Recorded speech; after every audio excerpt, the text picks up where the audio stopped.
मैं क्यों सूंगा ले बो आंदी गंदी ए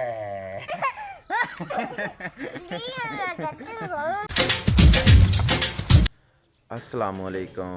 अज फिर अल्लाह ताला ने साडी जिंदगी विच एक होर दिन दा इजाफा कीता। तलहा आ गया बेटा पढ़ के? हाँ जी। तलहा मस्जिद गया सीगा, पढ़ के आ गया। गाइस तुसीं कदी भी देर ना करो, जेहड़े साडे गुनाह उन्होंने याद करके ते कंब जरूर जाया करो ते दिल च कहो अस्तगफिरुल्लाह, अल्लाह असीं जेहड़े गुनाह कर ले सानू माफ़ कर दे। ते इंशाअल्लाह अल्लाह ज़रूर माफ़ करेगा। अल्लाह ताला दी ज़ात माफ़ करने वाली है। अच्छा जी, अज एक प्यारे जे दिन का आगाज़ हो गया। सुबह सुबह का टाइम आ ते धुंध पैन डई आ। ओए होए होए होए होए होए। चलते हैं किचन वाले पासे जाके वेखते हैं की पक्या पुक्या होया। फैमिली ब्लॉग में जिहड़ा सब तो मज़ेदार दिन हुंदा ना, सुबह हुंदी जिहड़ी वो यही हुंदी है कि आके पक्की पकाई रोटी चुल्हे ते खा लैनी। हाँ जी, की बनी जांदा? ठंड बहुत है, मैं हाथ सेकी जांदा। अग बाली है? हाँ, आटा गुन्निया सारा कुछ ही कर लिया। ਤੁਹਾਡੇ इंतजार करदियां ਤੁਸੀਂ ਤਾਂ ਰਜਾਈਆਂ ਚੋਂ ਹੀ नहीं निकलदे छेती। अग तेज कर थोड़ी जी, सेकी गई अग। चलो स्कूल चले हम। हाँ जी, स्कूले चला मैं आज। तैयब तू भी जाना? हाँ। अज तलहा दा साइकिल तो ठीक ही है। वो लाक तैयब ने जिहड़ा लाक दी चाबी सीगी वो तैयब ने गवा दी है। ते वो कहंदा मैनूं हुण छड्ड के आ स्कूल। अज मैं तलहा नूं स्कूल चला। गाइस धुंध बहुत ज़्यादा वा, न्याणे भज्जे जाण डे स्कूल। असीं अगे मोटरसाइकिल भरिया, दो मुंडे अगे बैठे मेरे नाल। चलो ठीक है, तलहा हुणां दा स्कूल आ गया वा, स्कूल चले गया तो मैं हुण वापसी अपने घर नूं जाऊँगा। चंगा होया मैं तलहा नूं मोटरसाइकिल ते छड्ड आया। धुंध दे विच ना न्याणिਆਂ ਦਾ वैसे भी मैं कहना ख्याल रखना चाहिए, बहुत सारा ख्याल रखना चाहिए धुंध दे विच, क्योंकि न्याणे साइकिल ते जदों जांदे आ ते न्याणी इन्नी है ना गौर नहीं करते, ख्याल नहीं करते इन्ना कि असीं अपने हत्थ जाना वा। वो सड़क दे विचाले कदे उधर साइकिल इदां नचदे जांदे सड़क ते जिहदा करके फिर बंदे नूं बाद च परेशानी बन सकदी है। जिन्नी धुंध है ना दिसदी ते शै कोई नहीं। इस करके मैं कहना कि न्याणे नूं आप ही जिहड़ा हुण जिन्नी धुंध पैण डई है ना, ते न्याणे नूं आप स्कूल छड्ड के आउणा चाहीदा। इहदे विच बेहतरी है। हाँ जी, हो गई सफाई? आ बस थोड़े जे रह गए काम, आ कचरा कुचरा जिहा इकट्ठा करके तो फिर जिहड़ी बजरी है ना लिया के इत्थे सिੱਟ देनी।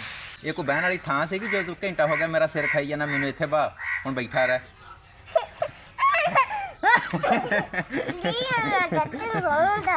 हाँ जी, निबेड़ लिया काम बजरी वाला? बजरी वाला काम हो गया। ਇਹ ਵੀ ਵੇਖਣ ਨੂੰ ਹੀ ਲੱਗਦਾ ਸੀਗਾ ਜਿਵੇਂ ਬਹੁਤ ਸਾਰਾ ਕੰਮ ਆ, ਬਾਕੀ ਬੰਦਾ ਕਹਿੰਦਾ ਲੱਗੀ ਤੇ ਕੀੜੀ ਵੀ ਨਹੀਂ ਮਾਣ। ਆ ਇੰਨਾ ਲੱਗਦਾ ਸੀ ਵੇਖਣ ਨੂੰ ਕੰਮ ਤੇ ਐਵੇਂ ਘੰਟਾ ਡੇਢ ਲੱਗਾ ਤੇ ਮਾਸ਼ਾਅੱਲਾ ਕੰਮ ਮੁੱਕ ਗਿਆ। ਜਰਾਬ ਚੈੱਕ ਕਰਨ ਡਿਆ? ਮੈਂ ਕਿਉਂ ਸੁੰਗਾ ਲੈ ਬੋ ਆਉਂਦੀ ਗੰਦੀ ਐ। ਘਰ ਦਾ ਕੰਮ ਸ਼ਮ ਸਾਰਾ ਮੁੱਕ ਗਿਆ ਵਾ ਤੇ ਵਾਲ ਵੀ ਵਾਵਾ ਭੈੜਾ ਹਾਲ ਹੋਇਆ, ਵਾਲਾਂ ਦਾ ਵੱਡੇ ਵੱਡੇ ਹੋਏ ਆ। ਤੇ ਸਿਆਲ ਦੇ ਵਿੱਚ ਰੋਜ਼ ਨਹਾਉਣਾ ਵੀ ਜਿਹੜਾ ਉਹ ਔਖਾ ਹੁੰਦਾ ਵਾ, ਤੇ ਮੈਂ ਕਿਹਾ ਵਾਲ ਕਟਾ ਕੇ ਨਿੱਕੇ ਨਿੱਕੇ ਕਰਾ ਲਈਏ ਤੇ ਚੱਲਦੇ ਆਂ ਹਮਾਮ ਤੇ। ਸਾਡੇ ਮਹੱਲੇ 'ਚ ਹੀ ਦੁਕਾਨ ਆ। ਹਾਂ ਬਿਸਕੁਟ ਖਾ ਲਏ ਆ? ਨਹੀਂ। ਹੈਂ? ਇੱਥੇ ਆ। ਕਿੱਥੇ ਬਿਸਕੁਟ? ਇੱਥੇ ਆ। ਹੈਂ? ਆ ਦੇ। ਬੋਲਾ ਤੂੰ ਝੱਗੇ 'ਚ ਪਾਏ ਹੋਏ ਆ? ਖਾਦੇ ਕਿਉਂ ਨਹੀਂ ਗੇ? ਇੱਥੇ ਵੇਲੇ ਆ ਕੇ ਉੱਥੇ ਵੇਲੇ ਆ ਜਾਂਦੀ। ਮੈਂ ਨਾ ਖਾ ਲਵਾਂ ਵਿੱਚੋਂ ਕੱਢ ਕੇ? ਲੈ ਵਾਹ, ਹੁਣ ਸ਼ਰਤ ਵੇਖ ਰੱਖਣ ਡਿਆ, ਕਹਿੰਦਾ ਵੀ ਉਹ ਉੱਥੋਂ ਗੇੜਾ ਕੱਢ ਕੇ ਆ ਤੇ ਫਿਰ ਬਿਸਕੁਟ ਦਊਂਗਾ। ਚੱਲੇ ਹਮਾਮ ਤੇ ਵਾਲ ਤੁਹਾਨੂੰ ਜਿੱਦਾਂ ਦੱਸਿਆ ਸੀ ਕਿ ਵਾਲ ਕਟਾਉਣ ਵਾਲੇ। अस्सलाम वालेकुम। अस्सलाम वालेकुम। उमर भाई की हाल चाल? है टाइम टू? और की हाल है? मैं यार अगे एक दिन ना आया भी सी वाल कटाउण। तुसी? हाँ।